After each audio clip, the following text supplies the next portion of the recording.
Hello, एक बार फिर education knowledge में आपका स्वागत है। आज हम कक्षा 10वीं का मुख्य परीक्षा का सॉल्यूशन लेकर आए।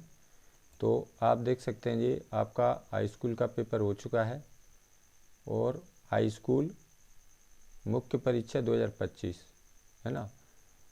विषय है आपका सामाजिक विज्ञान, कक्षा 10th और सेट है आपका डी है ना। तो ये पेपर आपका हो चुका है, तो इसका आज हम सॉल्यूशन लेकर आए हैं। तो आप देख सकते हैं समय आपका 3 घंटे था और जो पूर्णांक था आपका जो 75 अंक था है ना।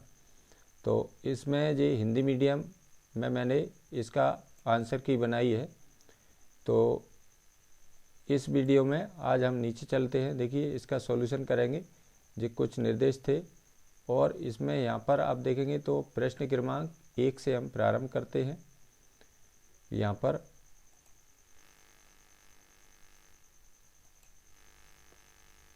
है ना, इसमें प्रश्न क्रमांक 1 है आपका, यानी डी सेट है जी, रिक्त स्थानों की पूर्ति कीजिए। ये एक एक नंबर के 6 प्रश्न दिए गए हैं इसमें। तो इसमें पहला प्रश्न था आपका महात्मा गांधी है ना, राष्ट्रीय ग्रामीण रोजगार गारंटी अधिनियम 2005 के अंतर्गत। तो इसमें खालिस्तान में आना था 100 दिनों के कार्य या रोजगार की गारंटी दी गई। तो पहले खालिस्तान में क्या आएगा, 100 आएगा ना। दूसरा क्वेश्चन था आपका कृषि, तो इस खालिस्तान में क्या आएगा, प्राथमिक क्षेत्र की गतिविधि है ना। तो इस पर क्या आ जाएगा, प्राथमिक है ना। अगला क्वेश्चन था आपका मध्य प्रदेश का एक राष्ट्रीय उद्यान। तो इसमें कोई भी मध्य प्रदेश में जो भी राष्ट्रीय उद्यान है उसमें से कोई एक राष्ट्रीय उद्यान का नाम आपको लिखना था। तो मैंने ये एग्जाम्पल के तौर पर लिख दिया कानक्सली है ना। आप दूसरा भी लिख सकते हैं। अगला क्वेश्चन है जो मध्य प्रदेश में होना चाहिए बस है ना, मध्य प्रदेश का पूछा है इसमें। अगला क्वेश्चन है सन, यहाँ पर देखिए 1948 में श्रीलंका स्वतंत्र राष्ट्र बना, यानी कि श्रीलंका स्वतंत्र राष्ट्र कब बना था, 1948। तो इसमें आएगा 1948। अगला क्वेश्चन था आपका संघी, इसमें पहले ही आएगा खालिस्तान में संघी सरकार 2 या अधिक स्तरों वाली होती है। अगला क्वेश्चन था आपका अफ्रीका में 1890 के दशक में रिंडरपेस्ट। तो ये क्या है, इसमें आप पशु रोग भर सकते हैं, यानी मवेशी रोग, मवेशी यानी पशु होता है, तो इसमें बीमारी भी भर सकते हैं। तो इसमें या तो पशु रोग भरेंगे या मवेशी और पशु एक ही बात होती है ना। तो 1890 के दशक में तेज़ी से फैल गई थी इसमें है ना। इसके बाद में हम नीचे जाएंगे थोड़ा सा, तो आप देखेंगे प्रश्न क्रमांक 2, इसमें सत्य अवलेख असत्य लिखिए है ना। तो ये भी एक एक नंबर के 6 प्रश्न हैं। तो इसमें देखिए पहला क्वेश्चन दिया गया था गैर नवीकरणीय साधन वो हैं जो कुछ ही वर्षों के पश्चात प्रयोग के पश्चात समाप्त हो जाते हैं। तो ये क्या हो जाएगा, सत्य हो जाएगा। अगला क्वेश्चन है भारत में अब कुल 22 भाषाओं को संविधान की 8वीं अनुसूची में रखा गया है। तो ये भी क्या हो जाएगा, सत्य हो जाएगा। ठीक है। अगला क्वेश्चन है भारत में संघीय व्यवस्था नहीं है। तो ये क्या हो जाएगा, असत्य हो जाएगा, यानी भारत में संघीय शासन व्यवस्था है। अगला क्वेश्चन है हल्दिया पत्तन कोलकाता का सहायक पत्तन है। तो ये भी क्या हो जाएगा, सत्य हो जाएगा। अगला क्वेश्चन है प्राथमिक द्वितीयक और तृतीयक क्षेत्र की गतिविधियाँ स्वतंत्र हैं। तो ये क्या असत्य हो जाएगा, यानी प्राथमिक द्वितीय क्षेत्र की और तृतीय क्षेत्र की गतिविधियाँ क्या होती हैं, परस्पर एक दूसरे पर निर्भर होती हैं। तो ये क्या हो जाएगा, असत्य हो जाएगा। अगला क्वेश्चन है मुद्रा के आधुनिक रूप में करेंसी कागज के नोट और सिक्के शामिल हैं। तो ये क्या हो जाएगा, सत्य हो जाएगा। ठीक है। तो इसके बाद नेक्स्ट क्वेश्चन था आपका प्रश्न क्रमांक 3। तो यहाँ पर आपकी टेबल दी हुई थी है ना, सही जोड़ी मिलाइए। तो इसमें एक एक नंबर के 6 प्रश्न दिए, एक तरफ आ एक तरफ बा दिया है ना। तो इसमें देखिए पहला क्वेश्चन है भारतीय रिजर्व बैंक। तो इसका सही उत्तर क्या हो जाएगा, इसका सही उत्तर हो जाएगा आपका ऋण के औपचारिक स्रोत है ना। अगला क्वेश्चन है स्वामित्व के आधार पर क्षेत्रक। तो इसमें हो जाएगा, इसका आंसर हो जाएगा सार्वजनिक और निजी क्षेत्र। अगला क्वेश्चन था राजनीतिक पार्टियों के कार्य। तो इसमें आ जाएगा आपका क्या करती हैं राजनीतिक पार्टियां, चुनाव लड़ती हैं और सरकार बनाती हैं, सरकार व्यवस्था, है ना। अगला क्वेश्चन था प्रिंट मीडिया, तो इसका सही उत्तर क्या हो जाएगा? प्रिंट मीडिया क्या करता है? सामाजिक मुद्दों को उठाना और समाचार पत्र छापना, है ना। अगला क्वेश्चन है चूना पत्थर, तो इसका सही उत्तर क्या हो जाएगा? इसका हो जाएगा सीमेंट, है ना। और अगला क्वेश्चन था साइमन कमीशन, तो इसका सही आंसर क्या हो जाएगा? 1928 में भारत आया था। तो इसको हम कैसे लिखेंगे? आपने सामने देखिए, ये एक एक नंबर के जे भी कितने 6 प्रश्न है ना। तो इसको हमें कैसे लिखना था? देखिए यहाँ पर मैंने कुछ इसका आंसर यहाँ पर सही जोड़ी मिलाई है। ये भी एक एक नंबर के 6 प्रश्न हैं, तो इसके आ और बा लिख देंगे। यहाँ पर देखिए उत्तर भारतीय रिजर्व बैंक, इसके आगे डैश करके क्या लिखना था आपको? ऋण का औपचारिक स्रोत, है ना। अगला क्वेश्चन है स्वामित्व के आधार पर क्षेत्रक, तो इसका डैश करके क्या लगेंगे? सार्वजनिक और निजी क्षेत्र। अगला क्वेश्चन है राजनीतिक पार्टियों के कार्य, इसमें डैश करके क्या लिखना था आपको? चुनाव और सरकार व्यवस्था। अगला क्वेश्चन है प्रिंट मीडिया, तो इसके आगे डैश करके क्या लिखना था आपको? सामाजिक मुद्दों को उठाना एवं समाचार, है ना। अगला क्वेश्चन था चूना पत्थर, तो इसके आगे डैश करके क्या लिखना था आपको? सीमेंट, है ना। अगला क्वेश्चन है साइमन कमीशन, तो इसके आगे डैश करके क्या लिखना था आपको? सन 1928, है ना। अब इसके बाद में अगला प्रश्न था आपका, देखिए यहाँ पर प्रश्न क्रमांक 4 है ना। यहाँ पर एक वाक्य में उत्तर दीजिए। ये भी एक एक नंबर के 6 प्रश्न थे। तो इसमें देखिए पहला क्वेश्चन पूछा गया था आपका, भारत में पहली कपड़ा मिल किस स्थान पर लगी थी? तो इसका सही उत्तर क्या हो जाएगा? मुंबई में लगाई गई थी, है ना। अगला क्वेश्चन है प्रथम विश्व युद्ध कब लड़ा गया? सन बताना था इसमें, है ना। तो ये 1914 में लड़ा गया था और 1918 तक चला था, है ना। 1914 में प्रारंभ हुआ था, 1918 में समाप्त हुआ था। अगला क्वेश्चन है द्वितीय क्षेत्र की गतिविधि का नाम लिखिए। तो इसको द्वितीय क्षेत्र को क्या कहते हैं? हम औद्योगिक क्षेत्र कहते हैं। इसकी उदाहरण क्या हो जाएंगे? इसके उदाहरण है गन्ने से शक्कर बनाना, लोहे से मशीन बनाना, है। कोई एक उदाहरण आपको लिख देना था। अगला क्वेश्चन है अतीत में देशों को जोड़ने वाला मुख्य माध्यम क्या था? तो अतीत माने क्या होता है? पुराने समय में देशों को आपस में जोड़ने का मुख्य माध्यम क्या था? विदेशी व्यापार था, है ना। इसमें क्या भरेंगे? क्या सही उत्तर है इसका? विदेशी व्यापार। अब आपका पेपर हो चुका है जी, ठीक है। अब इसके बाद में अगला क्वेश्चन था आपका, देखिए यहाँ पर अगला प्रश्न है किसी राष्ट्र में, राष्ट्र माने क्या होता है? देश में, किसी राष्ट्र में सरकार विरोधी समूहों की हिंसक लड़ाई जो युद्ध सी लगे उसे क्या कहते हैं? तो उसको क्या कहते हैं? गृह युद्ध कहते हैं। इसका उत्तर क्या हो जाएगा? गृह युद्ध। अगला क्वेश्चन है परिवहन का कौन सा साधन सबसे सुविधाजनक है, यानी सबसे हर व्यक्ति को लिए सुविधा प्रदान करता है? तो ये हो जाएगा इसका सही उत्तर सड़क परिवहन, है ना। यानी सभी लोगों के लिए उपलब्ध होता है, हर जगह उपलब्ध होता है जी। तो ये सुविधाजनक के बारे में बात हो रही है, तो इसका सही क्या उत्तर हो जाएगा? सड़क परिवहन। इसके बाद में अगला क्वेश्चन था आपका, यहाँ पर देखिए प्रश्न क्रमांक 5 है ना। सही विकल्प चुनकर लिखिए। तो इसमें पहला क्वेश्चन पूछा गया था आपका, ब्राज़ील के रियो डी जेनेरो में पर्यावरण और विकास सम्मेलन कब हुआ? तो इसका ऑप्शन हो जाएगा ऑप्शन आ जून 1992, है ना। अगला क्वेश्चन था छोटा नागपुर क्षेत्र की मुंडा और संथाल जनजातियां किन पेड़ों की पूजा करती हैं? तो इसका सही उत्तर हो जाएगा ऑप्शन सा महुआ और कदम की, है ना। इसके बाद में नेक्स्ट क्वेश्चन था आपका, अगला प्रश्न है यहाँ पर देखिए, भारत की एक बड़ी जल संसाधन परियोजना जिसमें महाराष्ट्र, मध्य प्रदेश, गुजरात तथा राजस्थान सम्मिलित हैं। तो इसका सही उत्तर हो जाएगा सरदार सरोवर बांध, है ना। जो नर्मदा नदी पर बनाया गया है और इससे 4 राज्य लाभान्वित होते हैं, यानी 4 राज्यों को पानी मिलता है यहाँ से। देखिए महाराष्ट्र, मध्य प्रदेश, गुजरात तथा राजस्थान, ठीक है।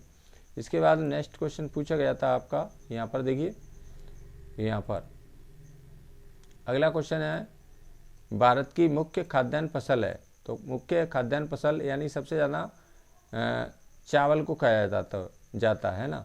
तो चावल कैसे बनता है? धान से बनता है। तो इसका सही उत्तर क्या हो जाएगा? धान हो जाएगा। अगला क्वेश्चन है महात्मा गांधी की प्रसिद्ध पुस्तक का नाम लिखिए। तो महात्मा गांधी की प्रसिद्ध पुस्तक कौन सी इसमें? ऑप्शन व हिंद स्वराज, है ना। इसके बाद नेक्स्ट क्वेश्चन था आपका यहाँ पर SDI का अर्थ है। तो SDI का अर्थ क्या हो जाएगा? इसका सही आंसर हो जाएगा ऑप्शन व मानव विकास सूचकांक, है ना। तो इसके बाद में आप देखेंगे अगला प्रश्न था, इसमें देखिए सारा सॉल्यूशन दिया हुआ है, लेकिन ये लंबी वीडियो हो जाएगी, तो मैं इसकी PDF आपको इस वीडियो के डिस्क्रिप्शन बॉक्स में आपको मिल जाएगी जी, वहाँ से आप इसको डाउनलोड कर सकते हैं, ठीक है।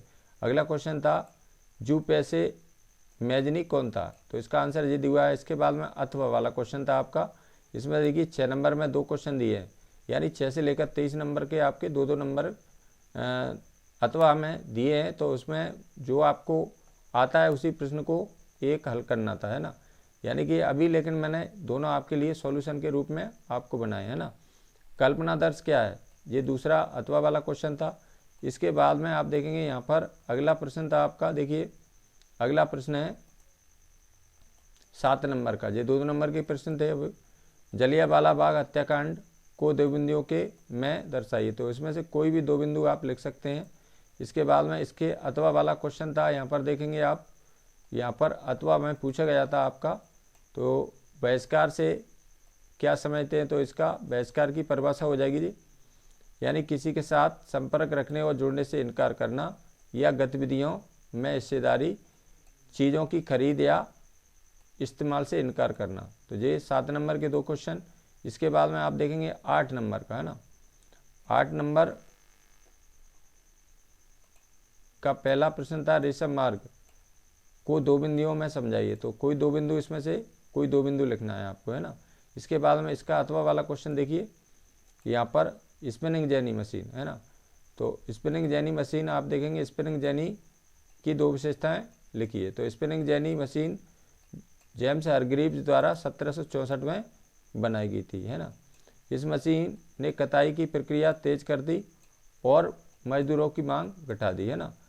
एक ही पहिया घुमाने वाला एक मजदूर बहुत सारी तकलियों को घुमा देता था और एक साथ कई धागे बनने लगते थे। अगला क्वेश्चन है आपका आयात शुल्क का क्या अर्थ है? तो इसमें किसी दूसरे देश से आने वाली चीज़ों या वस्तुओं पर वसूल किया जाने वाला शुल्क को आयात शुल्क कहते हैं। इसके बाद में अगला क्वेश्चन था आपका, देखिए यहाँ पर अथवा वाला, यहाँ पर कॉर्न लॉ यानी कॉर्न लॉ कहाँ ब्रिटेन में लगाया गया था, यानी बड़े भूस्वामी के दबाव में आकर ब्रिटेन की सरकार ने मक्का के आयात पर क्या लगा दिया था? रोक लगा दी थी, है ना। तो इसमें देखिए कॉर्न लॉ समाप्त होने के पश्चात ब्रिटेन में क्या हुआ? तो कॉर्न लॉ समाप्त होने के पश्चात ब्रिटेन में क्या हुआ?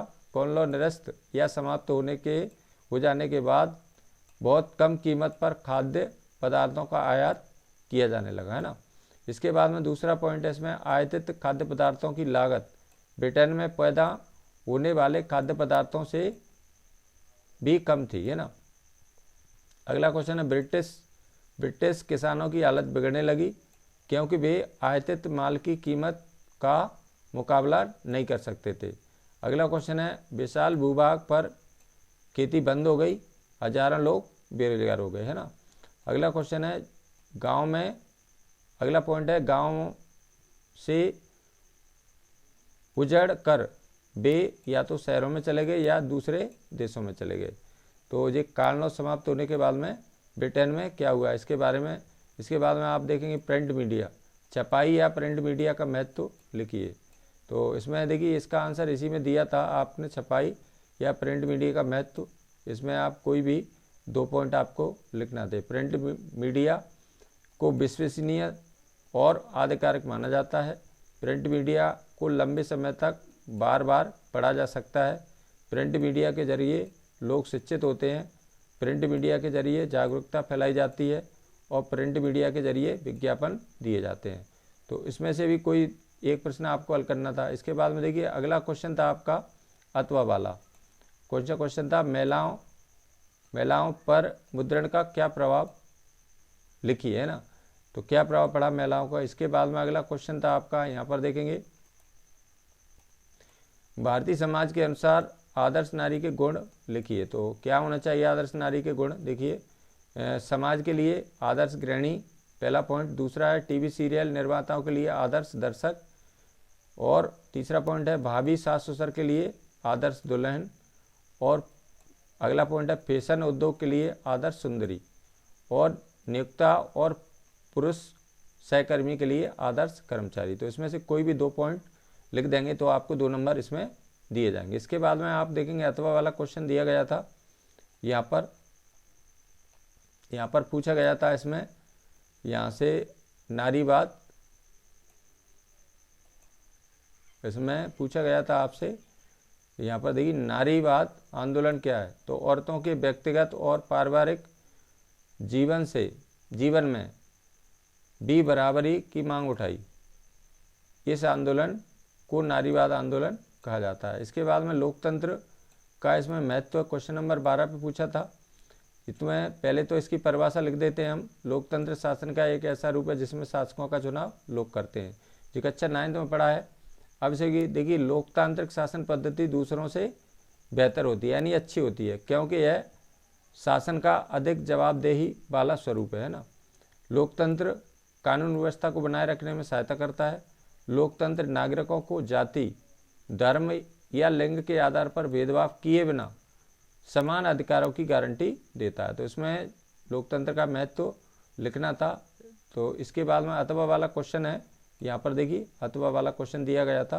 तो इनमें से कोई एक प्रश्न आपको हल करना था, है ना।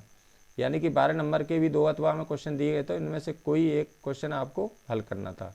इसमें देखिए अगला क्वेश्चन था आपका अथवा वाला, लोकतंत्र के 2 परिणाम लिखिए। तो क्या परिणाम है लोकतंत्र के 2 परिणाम? नागरिकों में समानता को बढ़ाता है लोकतंत्र, व्यक्ति की गरिमा को बढ़ाता है, इसमें फैसलों में बेहतरी आती है, इससे फैसलों में बेहतरी आती है। और अगला पॉइंट है टकरावों को टालने संभालने का तरीका देता है, और इसमें गलतियों को सुधारने की गुंजाइश होती है। तो इसमें से कोई भी 2 पॉइंट आप लिख देंगे तो 2 नंबर आपको मिल जाएंगे, ठीक है। इसके बाद में अगला क्वेश्चन था, आप देखेंगे यहाँ पर ये अगला 13 नंबर का क्वेश्चन है, उधारदाता उधार देते समय समर्थक ऋणाधार गिरवी रखना की मांग क्यों करता है। यानी कोई व्यक्ति उधार देता है तो उसके लिए उसको वो क्या करता है, गिरवी रखने की मांग करता है ना। गिरवी में आप तो या तो भूमि रख सकते हैं, या इमारत रख सकते हैं, या गाड़ी रख सकते हैं, या पशु या बैंक में पूंजी होती है उसको रख सकते हैं। तो ये कुछ इस प्रकार था। इसके बाद में इसके अथवा वाला क्वेश्चन ये PDF में आपको मिल जाएगी, है ना। आप मेरे डिस्क्रिप्शन बॉक्स में इसी वीडियो के लिंक में इसको दे दूंगा, तो वहाँ से आप इसको पूरी PDF को डाउनलोड कर सकते हैं। अगला क्वेश्चन है, ऋण के औपचारिक और अनौपचारिक स्रोतों के नाम लिखना था, है ना। तो ऋण के औपचारिक स्रोत कौन कौन से थे? बैंक और सहकारी समिति, है ना। अनौपचारिक स्रोत कौन कौन से? साहूकार, व्यापारी, मालिक, रिश्तेदार और दोस्त, है ना। इसके बाद में अगला क्वेश्चन था आपका, यहाँ पर देखिए 14 नंबर का, ये भी 2 नंबर का क्वेश्चन है। 14 नंबर का यहाँ पर देखेंगे आप, वे कौन से तरीके हैं जिनसे बाजार में लोगों को शोषण हो सकता है। तो उसमें कोई 2 तरीके आपको लिख देना था, है ना। उपभोक्ता का शोषण निम्न तरीकों से होता है। एक तो मापतोल में कमी, दूसरा है निर्धारित खुदरा मूल्य से अधिक मूल्य लेना, यानी वस्तु की जो प्रिंट उसमें दिया हुआ है उसमें उससे अधिक वसूल करना। अगला क्वेश्चन है, अगला पॉइंट है, निम्न स्तर तथा समाप्ति की तिथि के बाद भी वस्तुओं का विक्रय, यानी कुछ दवाई वगैरह बहुत सारी चीज़ें होती हैं एक्सपायर हो जाती हैं, लेकिन इसके बाद में भी उनको लोग बेचते रहते हैं।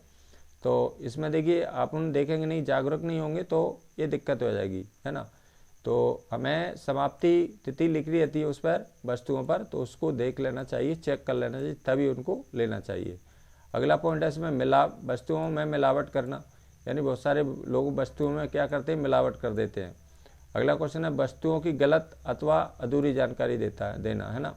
तो ये कुछ शोषण के प्रकार हैं, तो आपको जागरूक होना है इसके लिए। इसके अथवा वाला क्वेश्चन है, देखिए इसमें दिया है उपभोक्ता जागरूक उपभोक्ता बनने के लिए आवश्यक बातें, या कोई 2 लिखना था इसमें।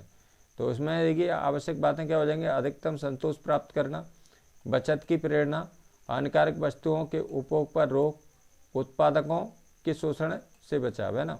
इसके बाद में अगला क्वेश्चन था आपका, देखिए यहाँ पर प्रश्न क्रमांक 15, वन संरक्षण हेतु किए गए 2 आंदोलन के नाम लिखिए। तो वन संरक्षण यानी वनों को बचाने के लिए कौन कौन से आंदोलन चलाए गए।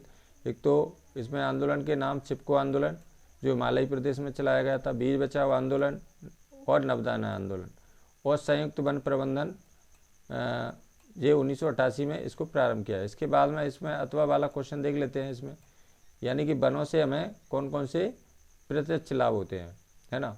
तो वनों से कौन कौन से लाभ होते हैं आप देखेंगे।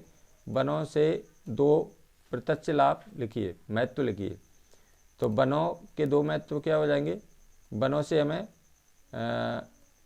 इमारती लकड़ी मिलती है, यानी कि दूसरा है वनों से जड़ी बूटियाँ मिलती हैं, यानी कई औषधियाँ मिलती हैं, और रोजगार की प्राप्ति होती है वनों से, और आधारभूत उद्योगों के लिए सामग्री मिलती है, यानी कच्चा माल सामग्री के रूप में, और चारा जानवरों के लिए चारागाह मिलते हैं ना।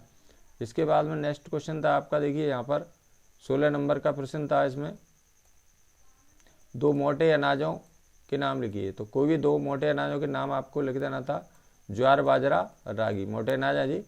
इसके बाद में इसका अथवा वाला क्वेश्चन था 2 व्यावसायिक या वाणिज्यिक, है ना, व्यवसायिक या वाणिज्यिक फसलों के नाम लिखिए। तो इसमें देखिए बहुत सारी फसलें हैं, चाय, कॉफ़ी, गन्ना, कपास, तंबाकू, जूट, सोयाबीन, रबर आदि। ये सभी कैसी फसलें हैं, व्यावसायिक फसलें, है ना, या वाणिज्य पर जिसको हम सीधा बेच के बाज़ार में और पैसा प्राप्त करते हैं। इसके बाद में आपका देखेंगे अगला क्वेश्चन था यहाँ पर 17 नंबर का, राष्ट्रीय ताप विद्युत गृह द्वारा दिए गए 2 उपाय जो प्राकृतिक पर्यावरण प्रदूषण को कम करने में सहायक हैं।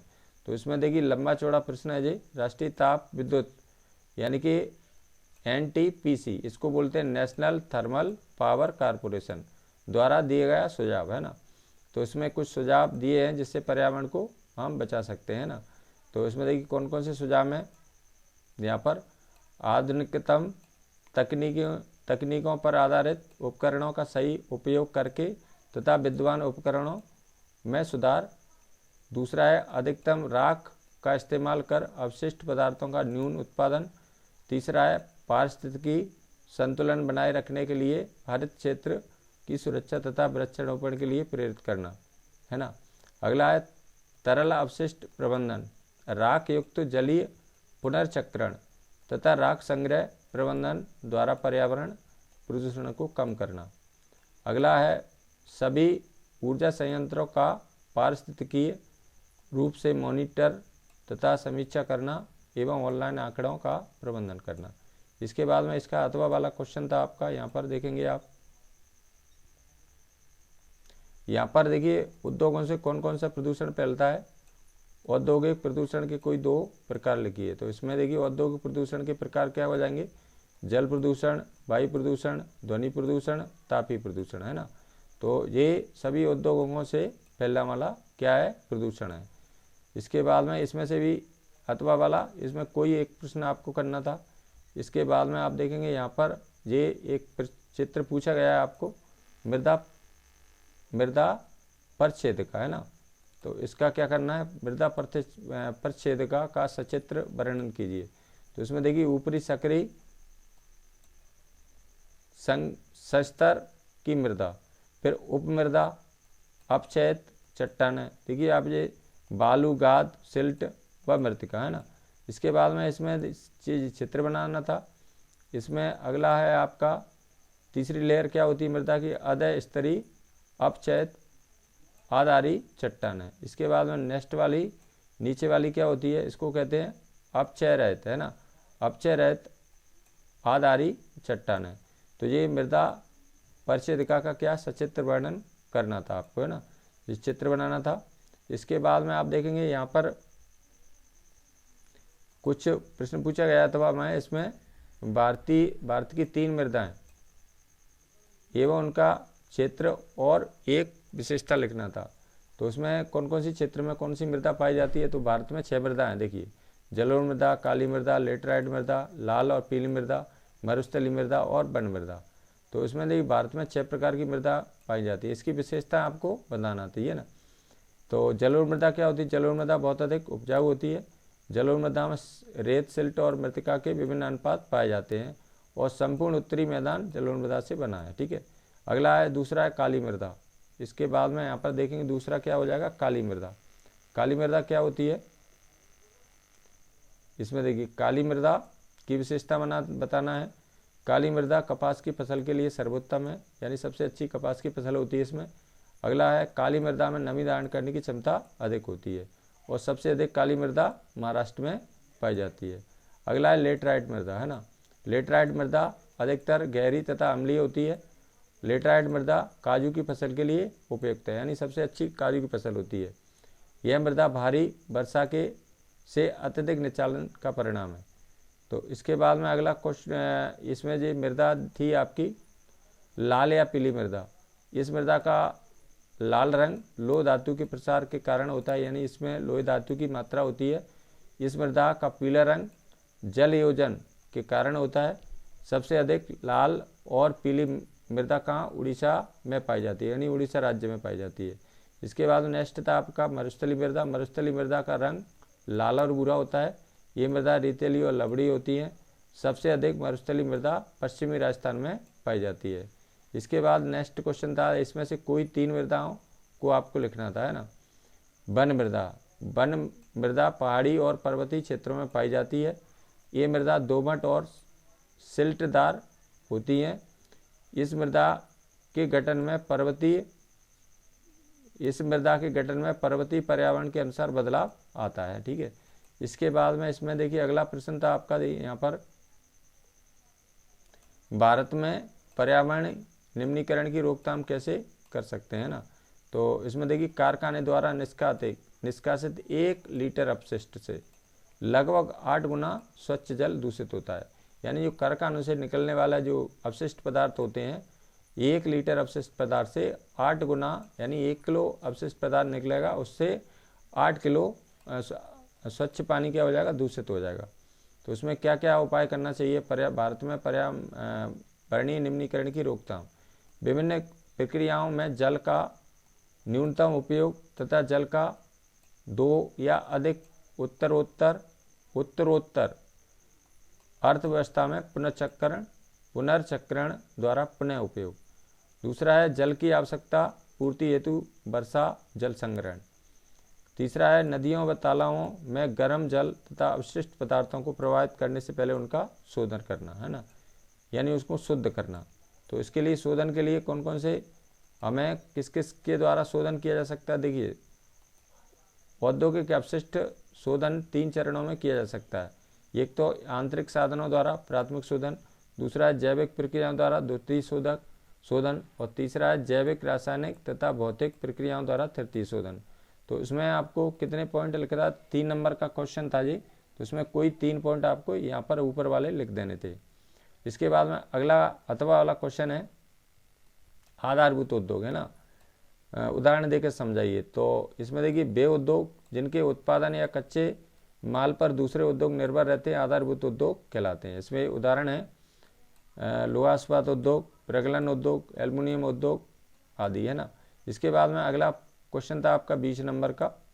तो यहाँ पर आप देखेंगे इसमें पूछा गया था आपका, ये 3 नंबर का प्रश्न है 20 का, राजनीतिक दलों को सुधारने के लिए कुछ प्रयास और सुझाव लिखिए। तो देखिए राजनीतिक दलों को कैसे सुधारा जा सकता है, इसमें प्रयास हैं। पहला पॉइंट है इसमें विधायकों और सांसदों को दल बदल रोकने के लिए संविधान में संशोधन किया गया।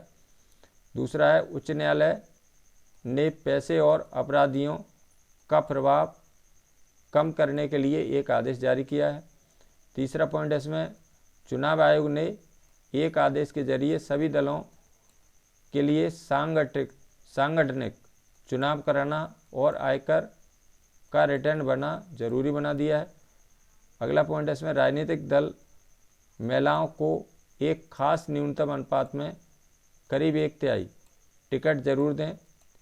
ठीक है, तो इसमें देखिए ये कोई भी 3 पॉइंट इसमें से आपको लिख देने थे। इसके बाद में इसके अथवा वाला क्वेश्चन था, आप देखेंगे अथवा वाला। तो इनमें से कोई एक अथवा वाला या नीचे ऊपर वाला करना था आपको। यहाँ पर देखिए इसमें पूछा गया है आपका, यहाँ पर देखिए राजनीतिक दलों कि कोई 3 चुनौतियाँ लिखिए, तो 3 चुनौतियाँ लिखना है। राजनीतिक दलों की सामने निम्न चुनौतियाँ कौन कौन सी? एक तो पहली चुनौती है पार्टी के भीतर आंतरिक लोकतंत्र का ना होना। दूसरी चुनौती है वंशवाद की चुनौती। तीसरी चुनौती है दलों में खासकर चुनाव के समय पैसा और अपराधी तत्वों की बढ़ती घुसपैठ। और चौथी चुनौती है पार्टियों के बीच विकल्पहीनता की स्थिति। तो इसमें से ये 4 पॉइंट, आपको 3 पॉइंट इसमें से लिख देने थे। के नंबर का? 3 का है जी। यहाँ पर देखिए 20 नंबर का क्वेश्चन 3 नंबर का है ना। इसके बाद में आप देखेंगे 21 नंबर का क्वेश्चन आपका कितने नंबर का था? यहाँ पर निम्नलिखित को समझाइए। कोई 2 पर टिप्पणी लिखना था। एक 4 नंबर का था, है ना। तो इनमें से कोई 2 पर आपको टिप्पणी लिखना था। साइमन कमीशन, दांडी मार्च, भारत छोड़ो आंदोलन, सत्याग्रह पर महात्मा गांधी के विचार। तो इसमें से कोई 2 को आपको 2 पर क्या लिखना थी? टिप्पणी लिखना थी, है ना। यह इनमें से कोई भी 2 लिख सकते हैं। तो इसमें मैंने बहुत लंबा चौड़ा क्वेश्चन है, इसमें PDF में आप डाउनलोड कर लेना। इसमें साइमन कमीशन, दूसरा इसमें क्या दिया है? यहाँ पर देखिए दांडी मार्च दिया है, ये आंसर इसका। फिर तीसरा है इसमें भारत छोड़ो आंदोलन, ये आंसर इसका। फिर इसके बाद में अगला है इसमें सत्याग्रह पर महात्मा गांधी के विचार। तो इसमें से कोई 4 में से 2 आपको हल करना था। इसके बाद में इसका अथवा वाला क्वेश्चन है। यहाँ पर देखिए गांधी ने असहयोग आंदोलन को वापस लेने का फैसला क्यों किया? देखिए 5 उत्तर है इसका। 5 फरवरी 1922 को गोरखपुर कहाँ पर है? उत्तर प्रदेश स्थित चोरी चेरा एक बाजार का नाम है। बाजार से असहयोग आंदोलन का शांतिपूर्ण जुलूस गुजर रहा था, तभी जुलूस पुलिस के साथ हिंसक टकराव में बदल गया। इस घटना के बारे में सुनते ही महात्मा गांधी ने असहयोग आंदोलन को वापस लेने का आह्वान किया, यानी फैसला किया। इसके बाद में आप देखेंगे अगला क्वेश्चन था आपका। यहाँ पर देखिए इसमें पूछा गया सड़क परिवहन और रेल परिवहन में तुलना 4 बिंदुओं में लिखिए। तो इसमें देखिए सड़क परिवहन क्या होती है और रेल परिवहन, इसमें पॉइंट लिख देने थे आप। सड़क परिवहन रेल परिवहन की अपेक्षा सुविधाजनक है। सड़कें ऊबड़ खाबड़ वाले स्थानों पर आसानी से बनाई जा सकती हैं। सड़कों का निर्माण व लागत कम होती है और सड़क परिवहन लोगों को घर घर सेवाएं उपलब्ध करवाता है। इसके बाद में इसमें देखिए रेल परिवहन के बारे में 4 पॉइंट लिख देते आप। यानी रेल परिवहन, भारतीय रेल परिवहन वस्तुओं तथा यात्रियों के परिवहन का प्रमुख साधन है। भारतीय रेल परिवहन को 16 रेल प्रखंडों में संकलित किया गया है। रेल परिवहन देश की अर्थव्यवस्था, उद्योगों व कृषि के तीव्र गति के विकास के लिए उत्तरदायी है। भारतीय रेल परिवहन देश का सर्वाधिक सार्वजनिक क्षेत्र का प्राधिकरण है, यानी सरकारी क्षेत्र है जी। देश की पहली रेलगाड़ी 1853 में मुंबई और थाने के मध्य चलाई गई थी और जिसने 34 किलोमीटर की दूरी तय करती थी। तो इसमें इसके बाद में आपका देखिए अगला इसके अथवा वाला क्वेश्चन था। यहाँ पर देखेंगे आप, इसमें पूछा गया जल परिवहन और वायु परिवहन को 4 बिंदुओं में लिखिए। तो इसमें से जल परिवहन के बारे में आपको 4 बिंदु लिख देने थे। क्या है जल परिवहन? देखिए जल परिवहन का सबसे सस्ता साधन है, यानी जल परिवहन का सबसे क्या होता है? सस्ता साधन है।